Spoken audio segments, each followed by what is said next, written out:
आज हम पढ़ेंगे पदार्थ यानी कि मैटर या फिर द्रव्य। पदार्थ क्या होता है, ठीक है। कैसे पहचानेंगे कि पदार्थ कौन है, समझना ध्यान से। हम अपने आसपास अलग अलग वस्तुएं देखते हैं, हमारे आसपास अलग अलग तरीके की वस्तुएं पाई जाती हैं। जितनी भी वस्तुएं हम अपने आसपास देखते हैं वो सभी क्या हैं, वो सभी के सभी क्या हैं, द्रव्य हैं। कैसे पहचानेंगे, किसी वस्तु को देख के हम कैसे पहचानेंगे कि ये द्रव्य है ना।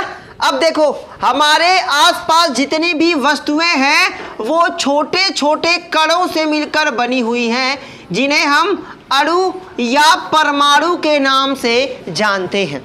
हमारे आसपास पाई जाने वाली हर एक वस्तु जिसे हम देखते हैं या फिर जिसे हम अपनी ज्ञानेंद्रियों द्वारा महसूस करते हैं वो या तो अणु से बनी हुई है या फिर परमाणु से बनी हुई है।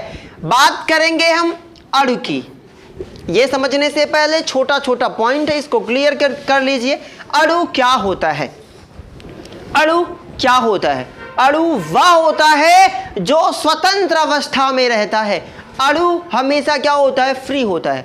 अणु वह होता है जो स्वतंत्र अवस्था में रहता है लेकिन किसी भी केमिकल रिएक्शन में, किसी भी रासायनिक अभिक्रिया में भाग नहीं लेता। याद रखेंगे, बहुत सारे लोग इस पॉइंट में कंफ्यूज होते हैं कि अणु क्या होता है, परमाणु क्या होता है। तो अणु वह होता है जो स्वतंत्र अवस्था में रहता है लेकिन रासायनिक अभिक्रिया में भाग नहीं लेता।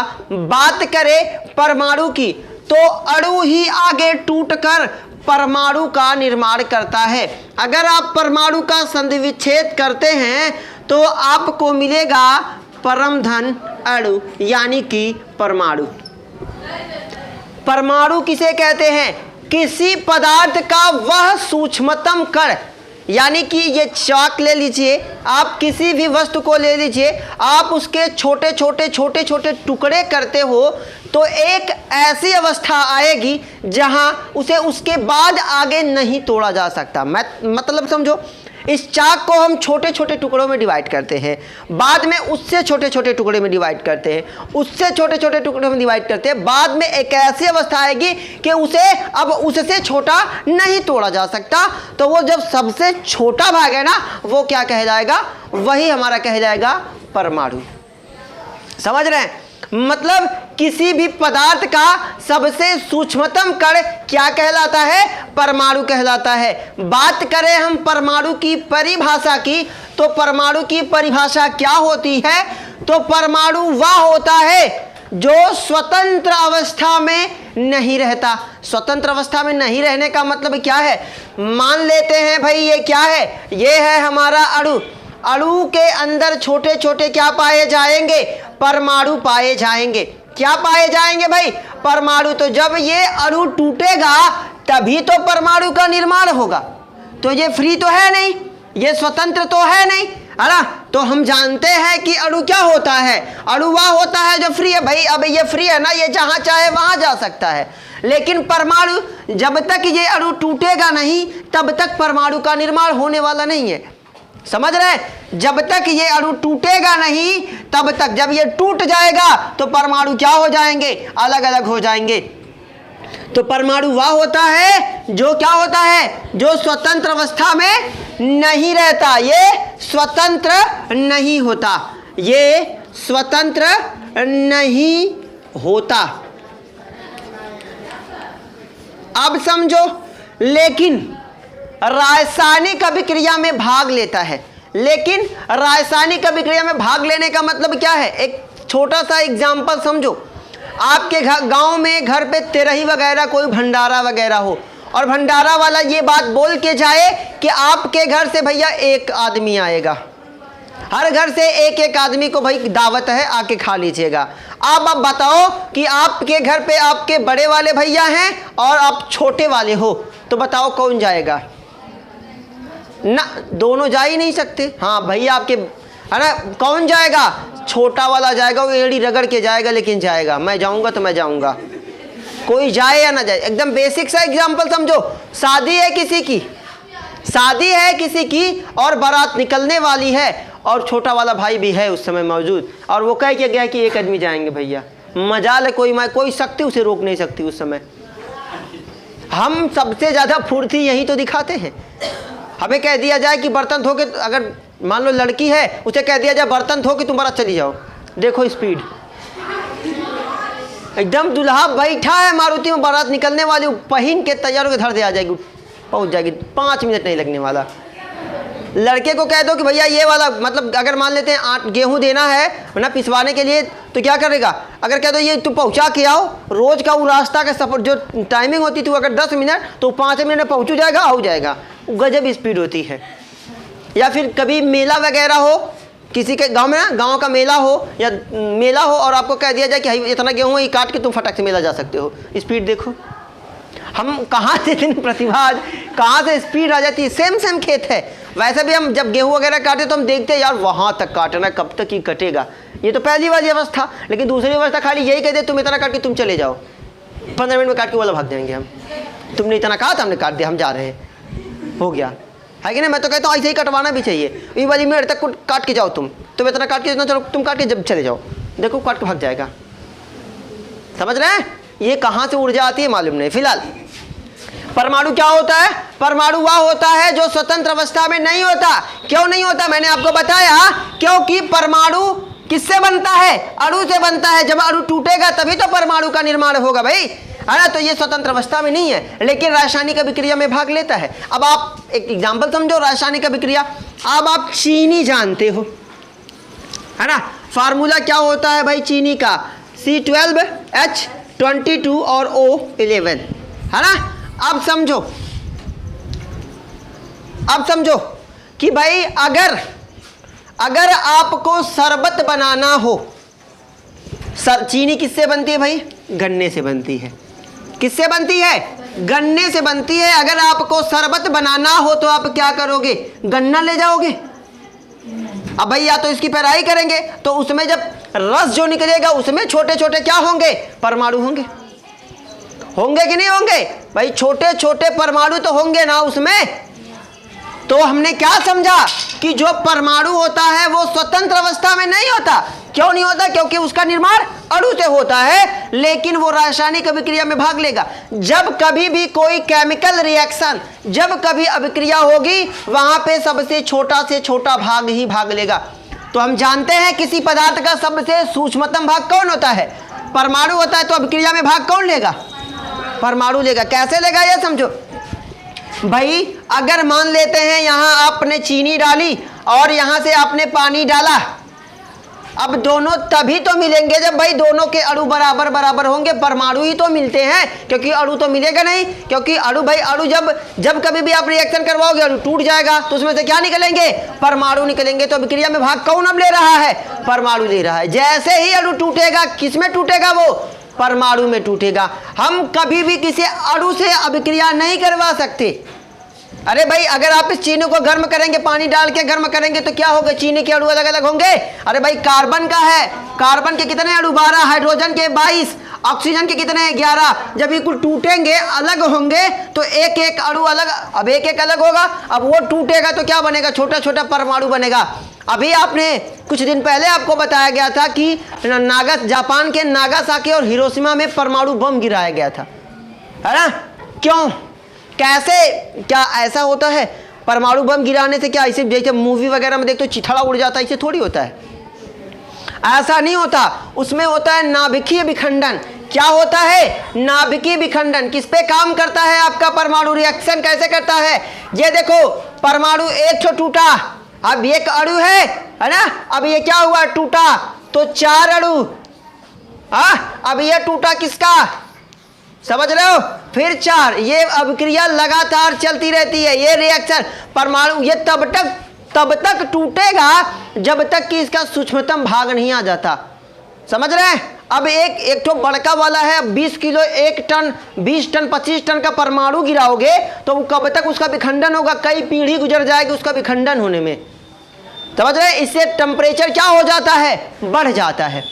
क्या होगा, टेम्परेचर बढ़ जाएगा। जो नदी का पानी होगा, जो तालाब का पानी होगा, वो भाप बन के उड़ जाएगा। मोटे मोटे लोहे के पिलर क्या होंगे, वो पिघल के गिर जाएंगे। अब हमारा शरीर कितना स्ट्रांग है ना, हमारा शरीर कितना स्ट्रांग है, हम नहीं मर जाएंगे, ऐसे खड़े खड़े गल जाएंगे। इतना टेम्परेचर 50 टेम्परेचर हो जाता है तो हम लाइनमैन की वाट लगाने लगते हैं। अब सोचो अगर वो 100, 150, 1000 तक जाएगा तो क्या होगा। समझ रहे हैं कि नहीं समझ रहे हैं। तो ऐसे काम करता है ये। मूवी वाला नहीं होता, कहीं जगह तो चिथड़ा इधर हो गया, भाई का हाथ इधर है, आंखें इधर है ना, बैठो घड़ी लिख जाएगा ये मेरे भाई की लाश है, घड़ी से पहचान लेंगे। अच्छा बताओ बम विस्फोट में जब पूरा लाश चिथड़ा उड़ गया, घड़ियाँ कैसे बच गई। गजब है टैलेंट, समझ रहे हैं। हाँ ये बॉलीवुडिया वाले बड़े खतरनाक जीव हैं। फिलहाल समझो, यहाँ तक समझ में आ गया नहीं बेटा। तो बात करेंगे हम पदार्थ, समझ में आ गया। पदार्थ दो कणों से मिलकर बना हुआ होता है। हालांकि याद रखना अवयवी कण कितने होते हैं बेटा। अगर कभी आपसे पूछ दिया जाए अवयवी कण, कोई पदार्थ हमारे आसपास जो दिखेगा वो कितनी चीजों से मिलकर बना होगा, अवयवी कण कितने होते हैं, 3 होते हैं। अणु होता है और परमाणु होता है और तीसरा आपका होता है आयन होता है। ये पॉइंट नोट करके रखिएगा। किसी भी पदार्थ के अवयवी कण कितने होते हैं, 3 होते हैं। या तो वो अणु से मिलकर बना होगा, या फिर परमाणु से, या फिर वो आयन से मिलकर बना हुआ होगा। ये अभी तक आपका बेसिक पॉइंट। अब चलते हैं आपके चैप्टर की तरफ। कैसे पहचानेंगे कि कौन अणु है कौन परमाणु है, चले समझते हैं। अब हम बात करेंगे पदार्थ या द्रव्य या फिर मैटर की। पदार्थ क्या होता है ना। तो हमने समझ लिया हमारे आसपास की वे वस्तुएं। एक बेसिक कॉन्सेप्ट क्लियर करो। पदार्थ भार और दूसरा स्थान, भार और स्थान। ये पहचान है कि हमारे आसपास की वे सभी वस्तुएं, वे सभी पदार्थ जिनमें क्या हो, भार हो, वे सभी पदार्थ जिनमें भार हो तथा जो क्या करते हैं, स्थान घेरते हैं, उन्हें हम क्या कहते हैं, द्रव्य कहते हैं या फिर पदार्थ कहते हैं। देखिए द्रव्य या पदार्थ या फिर मैटर तीनों एक ही है। ऐसा नहीं है कि आपको पदार्थ समझा दे रहा हूं और द्रव्य एक बार भी ना समझाऊं तो आप कहेंगे कि पदार्थ तो समझा के द्रव्य पता नहीं कहां से दे दिए, है ना। पदार्थ क्या होता है, पदार्थ या द्रव्य क्या होता है कि हमारे आसपास की वे सभी वस्तुएं जिनमें भार हो और जो क्या करे, स्थान घेरे। भार से समझ लो, भार क्या होता है, आयतन क्या होता है, ये हम सब समझने वाले हैं, है ना। तो भार क्या होता है। अब कोई भी वस्तु है, ये वस्तु है, मान लेते हैं इसका वजन कुछ भी है, 1 ग्राम 2 ग्राम, है ना। तो पृथ्वी का केंद्र किसी वस्तु को, है ना, जिस बल के द्वारा अपनी तरफ क्या करता है, खींचता है, आकर्षित करता है, उसे हम क्या बोलते हैं, भार बोलते हैं। क्या बोलते हैं, भार। अरे भाई कोई जितनी वजन वस्तु होगी उतनी तेजी से वो क्या करेगी, जमीन पे गिरेगी। समझ रहे हैं। फिलहाल मैं ये आपको समझाऊंगा। तो भार का मतलब क्या होता है, हमारे आसपास की जितनी वस्तुएं जिनमें भार हो और जो स्थान घेरे, उसे हम क्या कहेंगे, उसे हम क्या कहेंगे, पदार्थ कहेंगे। पहचान समझ में आ गई। समझो इस परिभाषा का मतलब समझो। इस चाक का कुछ ना कुछ वजन तो होगा ही होगा भाई, 1 ग्राम होगा, दशमलव में, पॉइंट में होगा, लेकिन कुछ ना कुछ इसका वजन होगा। तो जिसका वजन कुछ ना कुछ हुआ वो क्या है, वो पदार्थ है। क्या है भाई, वो पदार्थ है। बात करेंगे स्थान घेरने की। तो समझो ये लाइनिंग हो गई, ये एक लाइनिंग मैंने बनाया और इसके ऊपर आपके डस्टर को रख दिया। अब ये इस जगह को क्या कर चुका है भाई, कवर कर चुका है।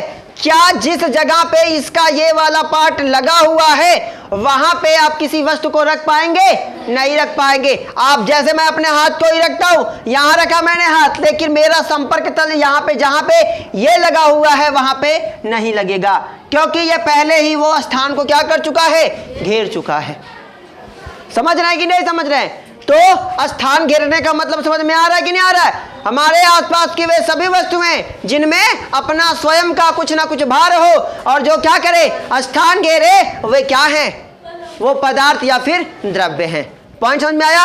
अब इस चैप्टर से रिलेटेड कुछ परिभाषाएं हैं जिनको हम फटाफट समझेंगे।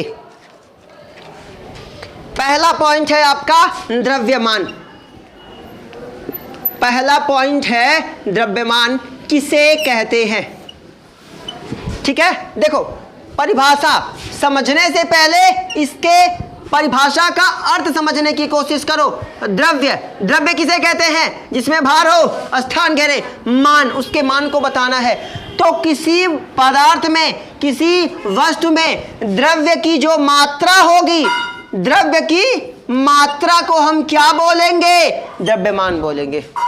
जैसे हम कहते हैं कि हमारे कोई वस्तु है जिसका वजन कितना है? 1 ग्राम है, तो इसमें द्रव्य की मात्रा कितनी है? 1 ग्राम है। समझ रहे?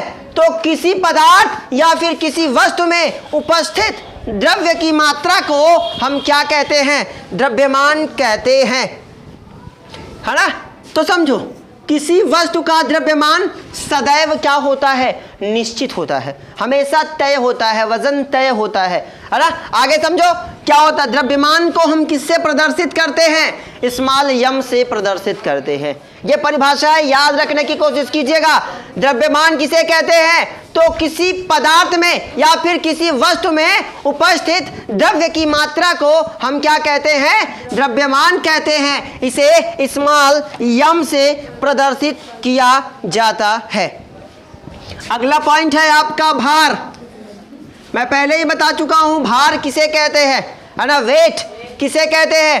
तो जिस बल से पृथ्वी किसी वस्तु को अपनी ओर आकर्षित करेगी उसे हम क्या बोलेंगे? जिस बल से पृथ्वी किसी वस्तु को क्या करे? किसी वस्तु को अपनी ओर क्या करे? आकर्षित करे, उसे हम क्या बोलेंगे? भार बोलेंगे। क्या बोलेंगे भाई? भार बोलेंगे। इसे ओमेगा से प्रदर्शित करते हैं। इसे किससे प्रदर्शित करते हैं भाई?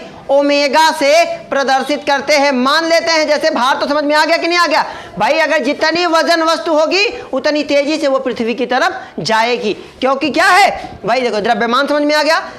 किसी पदार्थ या किसी वस्तु में पाई जाने वाली द्रव्य की मात्रा को हम क्या कहते हैं? द्रव्यमान कहते हैं। जिसे दर्शाना होगा, अगर आपको कहीं स्मॉल m लिखा हुआ दिखे तो तुरंत समझ जाना कि ये क्या है? द्रव्यमान है। उस वस्तु का वजन है ना? उसमें बता रहा है कि ये वस्तु क्या है?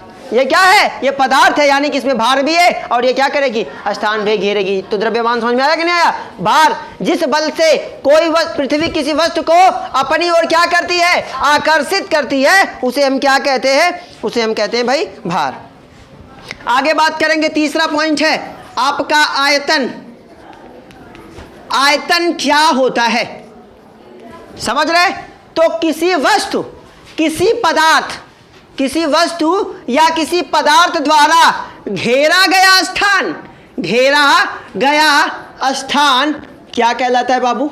आयतन कहलाता है। किसी वस्तु या किसी पदार्थ के द्वारा घेरा गया स्थान क्या कहलाता है? आयतन कहलाता है। इसे हम v से प्रदर्शित करते हैं। ये परिभाषाएं याद रखिएगा, क्योंकि आपके चैप्टर में ये वर्ड हम यूज करेंगे। और ऐसा नहीं है कि ये छोटे छोटे पॉइंट आपको याद नहीं हो। फिर से एक बार समझा रहा हूं, द्रव्यमान क्या होता है? तो किसी पदार्थ या किसी वस्तु में उपस्थित द्रव्य की मात्रा को क्या बोलते हैं? द्रव्यमान बोलते हैं। इसे हम स्मॉल m से प्रदर्शित करते हैं। भार, जिस वस्तु द्वारा या जिस बल द्वारा पृथ्वी किसी वस्तु को अपनी तरफ आकर्षित करे उसे क्या बोलेंगे? उस वस्तु का भार बोलेंगे। आयतन, किसी वस्तु या किसी पदार्थ द्वारा घेरा गया स्थान क्या कहलाता है? उस वस्तु का आयतन कहलाता है। पॉइंट यहां तक समझ में आ रहा है? आगे पढ़ेंगे अगले वीडियो में ऊर्जा के बारे में, क्योंकि ये थोड़ा सा लंबा पॉइंट है। इसे हम क्या करेंगे? विस्तार से समझेंगे। ठीक है? Best of luck.